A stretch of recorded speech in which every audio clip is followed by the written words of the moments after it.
Today on the show, can Starbucks put the back in a caramel macchiato?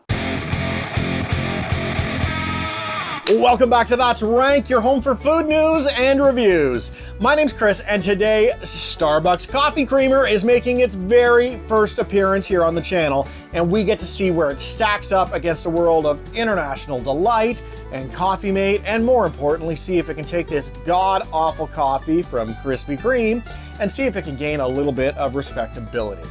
And then you know what, stick around because I'll walk you through the day I had my thyroid removed, and I promise the story is not going to be depressing. But before we get to that story, we need to get to the bottom of this caramel macchiato coffee creamer. Not the literal bottom, of course. If I drank this entire bottle, I'd immediately go into cardiac arrest. Did you know that there are YouTubers and TikTokers out there that actually will drink entire bottles of this stuff for views? Like, I'll take on a lot of really weird foods, but the second I know it's not good or if it's dangerous for me, like, y'all, I'm out. Look guys, I'll do and I'll say a lot of really stupid things on this channel, but those folks are doing irreparable harm to their bodies. Come on y'all, you can do better than that. So the caramel macchiato was actually my go-to when I lived in Manila. I started out nearly every single shift with a caramel macchiato from Starbucks, and then it became a game of cat and mouse between myself and the call center security guards, because it was against the rules to bring drinks onto the center floor for reasons. The security guards would greet me at the door and they would go through my bag with like this long wooden stick. Literally, they gently unzip my bag and then poke their sticks into it looking for what? I have no idea. Like, food was a big no-no. I had it confiscated from me a number of times, still trying to sneak it in. But beyond that, I don't know, bombs, drugs, Polish immigrants. I have absolutely no idea what they thought I was trying to smuggle into the office. What was fun is I realized very early on, they never actually checked the sleeves of my bag. So I always kept my protein bars on the sides. And if I had a change of clothes, they wouldn't actually look underneath any laundry because, you know, their power of their poking stick couldn't break through clothes, apparently. Eventually, I started doing the same with my macchiato, and you're probably wondering, well, how do you carry a drink inside your bag? Well, I would fill up one of those reusable mugs from Starbucks where you could have the lids sealed, and then I would put it into one of the sleeves of my bag, and I'd be scot-free with my coffee. Now, what's funny is a number of times the security guards absolutely saw me on the floor with the cup of coffee in my hand, but they wouldn't do anything about it. I guess because they maybe thought if I got that far, I'd won, and thus the rules no longer applied. Anyway, all that to say, I love the caramel macchiato, and what's funny is I don't actually ever drink them in North America, and I don't know why. I have really strange rules by which I live. The real answer, though, is I probably can't justify spending $6 on coffee.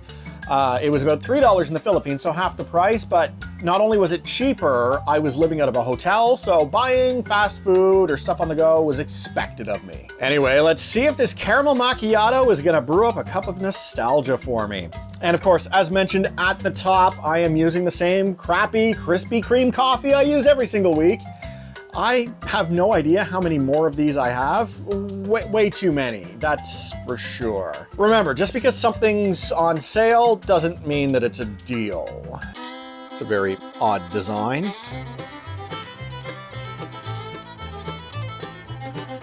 Okay, wait, is this supposed to stay on? What do I do when I'm done? Does this go back? I don't know.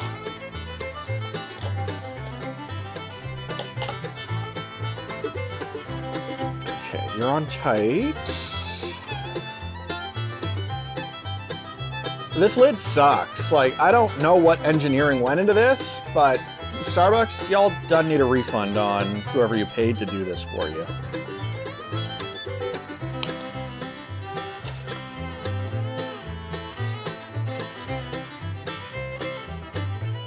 As promised to Slapnuts, I'm using a lot less creamer than I used to. He doesn't like it when I put too much in here.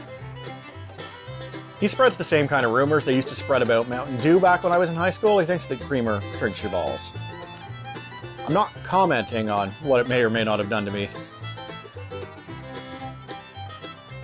Maybe I'll open a Patreon and cover that later on. That's what people do, right?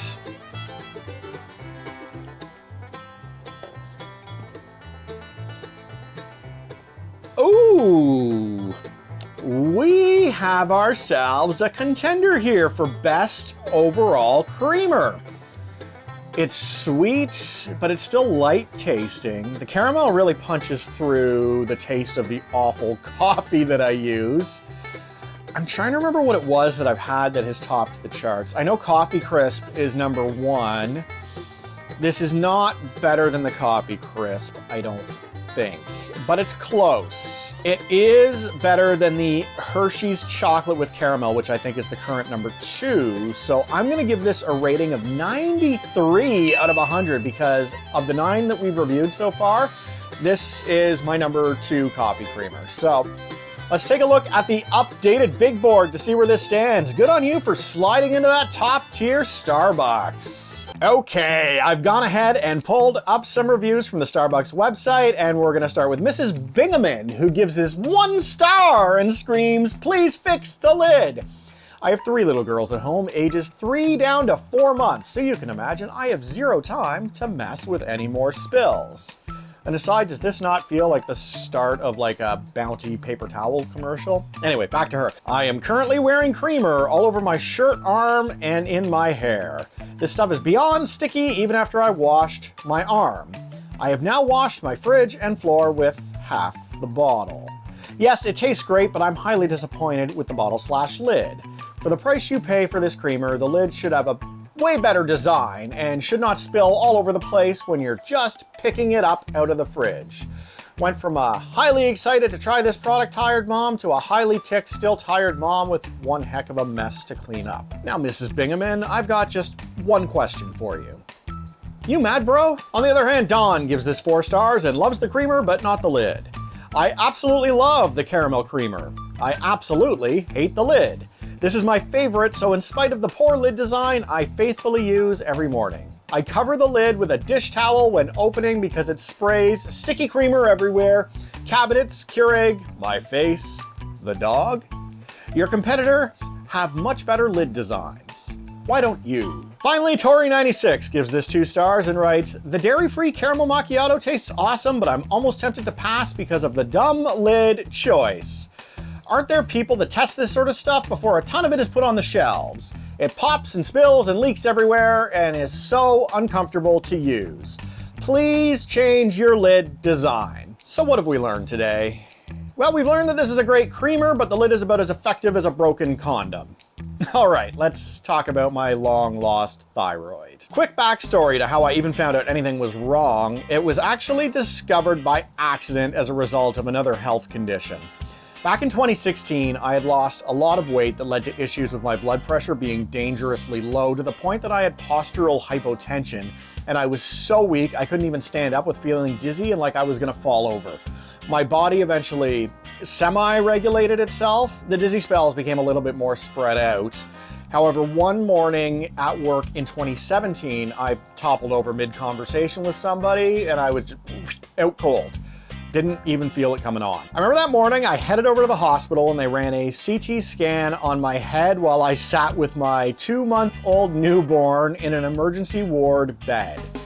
And when they ran the CT scan, they didn't find anything that could have caused me to pass out, but what they did discover was a tumor on my thyroid. It got biopsied and it came back inconclusive.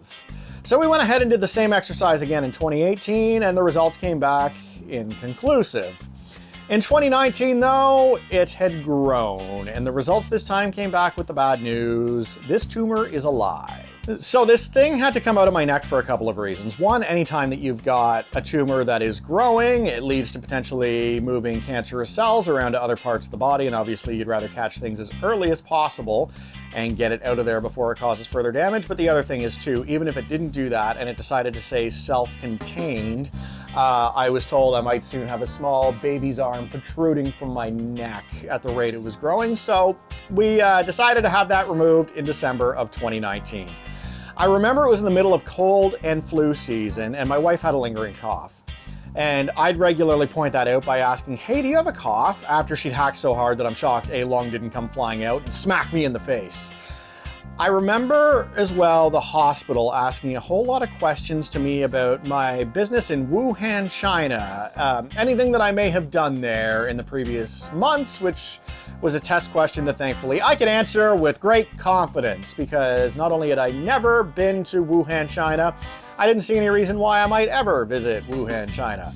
I figured what they were talking about was just the annual influenza strain that they were probably worried about. Oh, if I only knew what was coming. Anyway, we weren't quite at that stage of the world becoming a completely different place yet. So day of the operation comes, and I'm trying my best to keep my spirits up. A couple of things were in the back of my mind as worries. One, that the cancer could be so serious and spreading we wouldn't know until they were able to actually deep dive into the tumor itself, because I'm told once they take it out, they conduct additional tests on it and take it from there. And secondly, there was also a chance I could face permanent damage to my voice box. Now, not only is most of the work that I do in my real life job done with the ability to communicate, but I had long sort of wondered if I'd ever get to engage in any sort of passion projects with radio and whatnot, since I hadn't pursued a career in that, but it's one of those long lost dreams I thought, may come to fruition someday. And if I suffered any permanent damage, it could be all over without me ever realizing that. I was waiting for surgery at this point, and I was alone because my wife had to work, and she would only be joining me at the hospital after I was in the recovery area. So I decided to keep my own spirits up by having fun with the nursing staff and then later the anesthesiologist. This was my 5th trip under anesthetic in a 4-year period, and I told him I was on to his game at this stage. And come hell or high water, I was gonna get all the way backwards from 10 to 1 this time before passing out. And apparently this dude turned out to be even more competitive than I was, because he actually turned on the drip before even giving me the mask of full air, so I never even started my count before I was out cold. So because he sideswiped me and knocked me out, the next thing I remember was coming to in the recovery room. And I remember hearing one of the nurses say, "Get his wife, he should be coming to any time now." So I'm sort of lying back with my eyes closed, just listening to the sounds around me as I'm coming back to consciousness. And a few minutes later, who I assumed was my wife, was rubbing my leg, and then I heard her voice quietly saying, "I'm here when you wake up." Now, knowing there was a chance that my voice was permanently damaged, I did want to test out my vocal cords. So drugged and delirious, and her thinking I was out cold, of course, I managed to say the one thing that I had been waiting to ask her all day. "Hey, do you have a cough?" The fun part is that she was so happy that I was alive and that my voice worked, she didn't even have time to get mad at me. She may have gotten mad at me later. She hates this story. She's like, "Really? That was the first thing that came out of your mouth?" But that's me in a nutshell. So there you go. The good news is, while I did have some pretty ugly complications in the subsequent days that actually resulted in me going back under the knife the following week for my then 6th time inside of 4 years, it's since been cleaned up. And as far as I know, I'm healthy, and I've, got this badass scar to show for it. And unfortunately for you, no damage to my vocal cords, which means I'm going to continue to be here on the channel several times every single week. So if you haven't hit the subscribe button and liked this video, I urge you to do so, because it really does help me out in a big way. Thank you again for all the support of those who keep tuning in week after week, and I will catch you all on the next one. Ciao for now.